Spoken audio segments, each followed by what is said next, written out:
Today, in this video, I'm going to explain elemental reactions in Genshin Impact. Simplified. Note this is for the new players, so the veterans, you might already know all this stuff. So let's get started. So elemental reactions have two types. They have transformative and amplify. Transformative basically creates stuff and amplify amplifies. So let's start with transformative. Transformative damage is based on elemental mastery and the enemy's resistance. Okay, so number one we have swirl. Swirl is Anemo versus the elements or vice versa. It only reacts to pyro, cryo, hydro, and electro. It creates an Anemo explosion, and the damage is based on the element that affected. So if it's pyro, then the damage will be pyro. Number two, overloaded. Overloaded is pyro and electro or vice versa. It creates a big explosion. It deals AoE pyro damage. Number three, electro charge. Electro charge is hydro and electro or vice versa. It deals electro damage over time, and it also jumps to nearby enemies who are wet or affected by hydro. Number 4, we have superconduct. Superconduct is electro and cryo or vice versa. It creates the cryo AoE damage. It also decreases the physical resistance of nearby enemies. Number 5, we have burning. Burning is pyro and dendro or vice versa. It burns the enemy, deals pyro damage over time. Number 6, bloom. Bloom is dendro and hydro or vice versa. It creates dendro cores that explode and deal dendro damage to everything including you, but it deals less damage to you. Only 5 dendro cores can exist on the same time. If more is produced, the oldest one will explode immediately and they last for 6 seconds. Bloom can react with 2 other elements. So number 7 we have Hyper Bloom. Hyper Bloom is the dendro cores and electro. It will transform the dendro cores into these electro missiles that auto aim to the enemy. This can also target you if the electro damage is from the enemy. Number 8 we have Burgeon.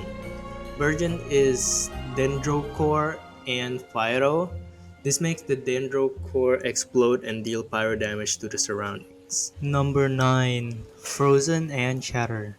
Frozen is cryo and hydro. The way you damage with this is when the enemy is frozen, you have to shatter it with a strong attack like a charge attack. If you do want to use this elemental reaction, it'll be better to have 2 cryo characters in your team because the resin makes your crit rate against frozen enemies increased. Honorable mention, we have Crystallize. Crystallize is Geo and the element that reacts with Swirl, which is Pyro, Hydro, Cryo, and Electro.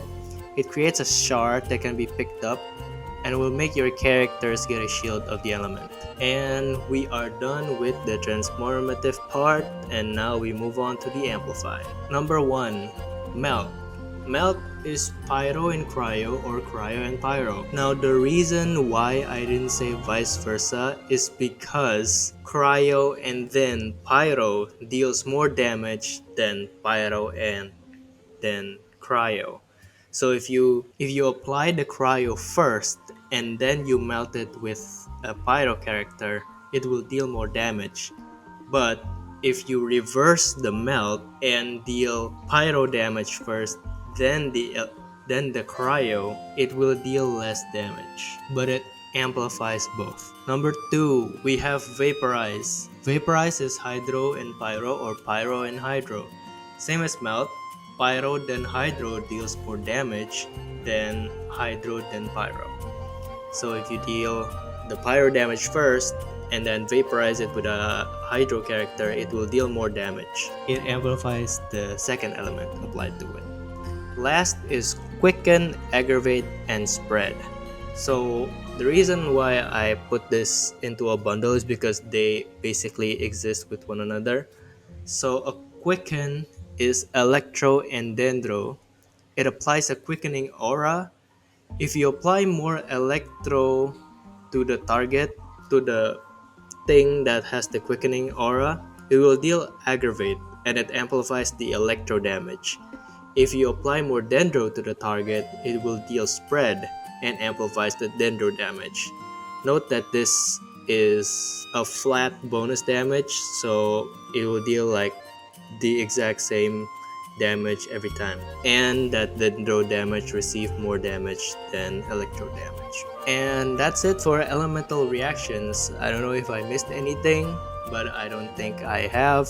And for the new players out there, I hope this helps, and I really try to simplify and make you at least understand. For the numbers, maybe for new players, that's not really the matter yet, but these are the basic explanation to elemental reactions. And that's it. Thank you for watching and see you in the next video. Goodbye.